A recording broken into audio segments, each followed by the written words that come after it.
Je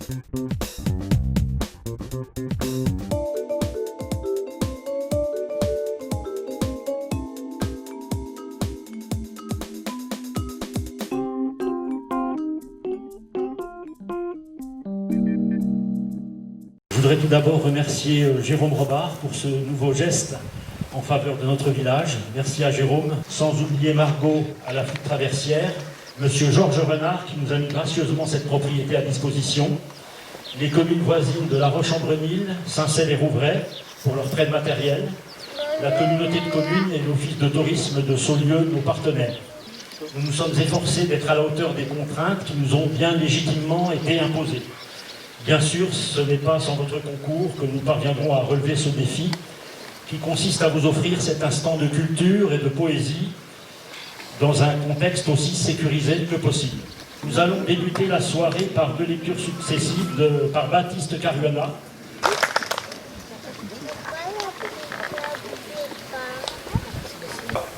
Au fond d'un hangar, à l'heure où les océans se vident de leur vie, à l'heure où, insouciants, nous les buvons à la paille, comme un cocktail trop sucré, ivres, prenant les premières brûlures du soleil pour une caresse, marcher en pleine nature, voir voler un oiseau de branche en branche, au plus près de soi, entendre le silence de ses battements d'ailes, sentir la densité de l'air sous ses plumes, les voir se plier, ployer dans son vol.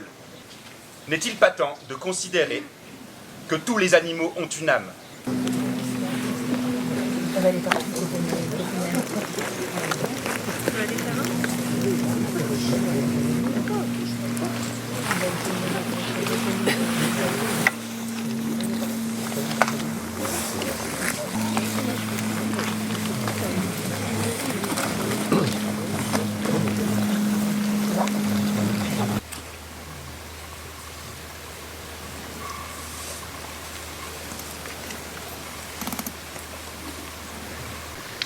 Que le caractère d'un être humain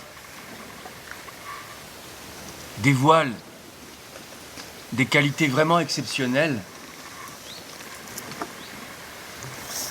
il faut avoir la bonne fortune de pouvoir observer son action pendant de longues années.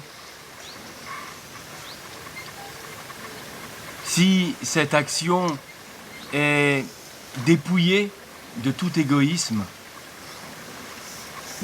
si l'idée qui la dirige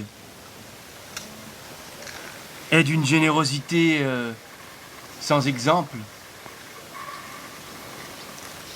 s'il est absolument certain qu'elle n'a cherché de récompense nulle part et qu'au surplus, elle est laissée sur le monde des marques visibles,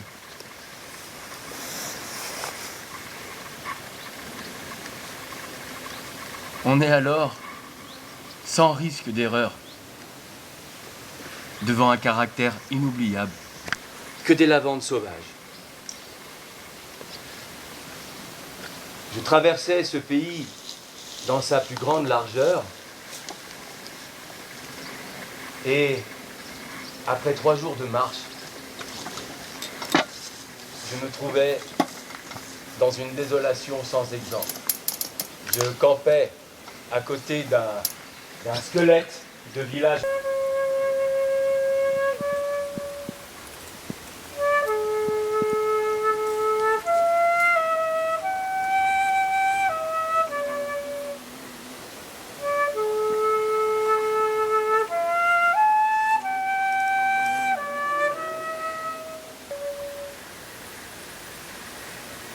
À dire le vrai, la chose même n'avait pas marqué en moi. Je l'avais considéré comme un dada, une collection de timbres et oublié. En 1933, il reçut la visite d'un garde forestier éberlu. Ce fonctionnaire lui intime l'ordre de ne pas faire de feu dehors, de peur de mettre en danger la croissance de cette forêt naturelle. Une véritable délégation administrative